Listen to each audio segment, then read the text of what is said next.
everyone, this video would focus on word problems on arithmetic sequence, and this is the second part. I will put the link of the first part in the description box below. Let's take this first example right here. How many multiples of 4 lie between 10 to 100? We can write all the numbers from 10 to 100 and determine which are multiples of 4 and count them. We can do that, but that would not be practical if the numbers is all the way to 500 or all the way to 1000. So we're going to be using formula in order to solve for this kind of problem. Now, we can go ahead and write the first few numbers from 10 and few numbers all the way to 100 instead of writing all the numbers. I'm just going to write them all out here.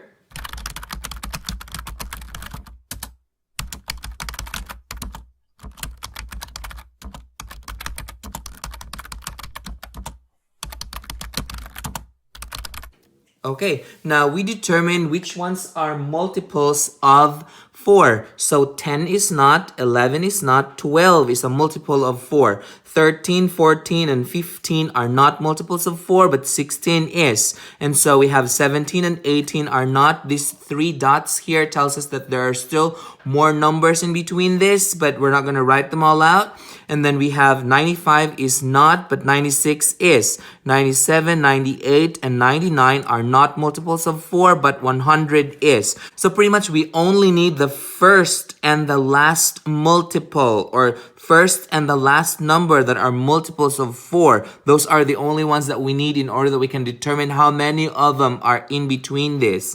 There are steps that we need to follow in order that we can solve this kind of problem here. The first step is to determine the first term a1 and the last term a of n, or t of n, and the difference d. So in this problem right here, our a1 or the first term is 12. So I'm just going to label this as a1. And then the last term, which is 100. So we only need the first and the last. We don't need all the rest in the middle. So then we go ahead and label this as a sub n, or others would label this as t of n. That doesn't really matter.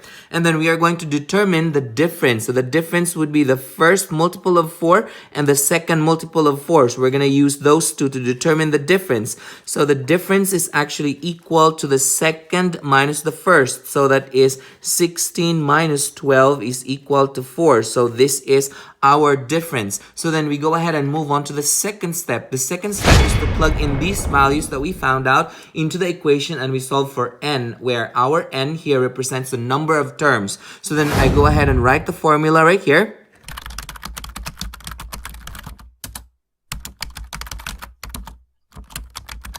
So these formula are just the same. I'm just using a of n for the first one and t of n for the second one. Again, these two are variables. Other textbook may have used a different variable for this, but this represents the last term. So we go ahead and plug in the value. So our t of n is 100, and then that is equal to our a1 is 12, and the difference here is 4. And then we have n minus 1. Again, our target here is to solve for n, where n represents the number of terms.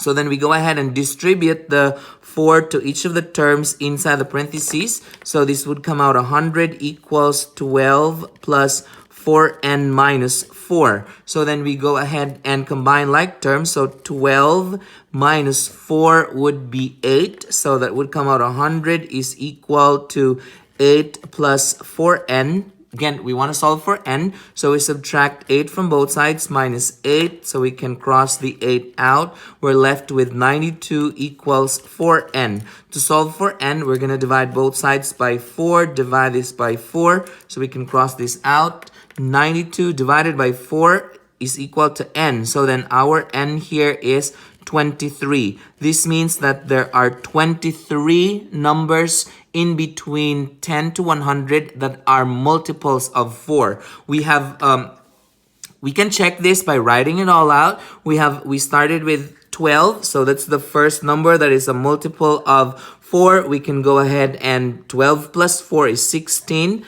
plus 4 would be 20. Then I will write everything all out all the way to 100, and let's see if that is 23.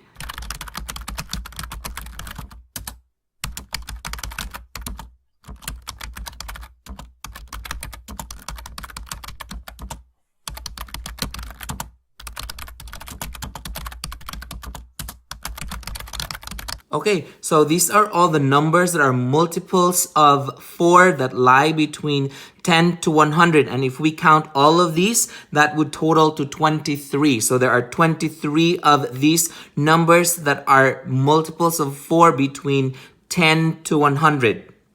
That's it. If you find this video helpful, hit like and subscribe for more math videos. See ya!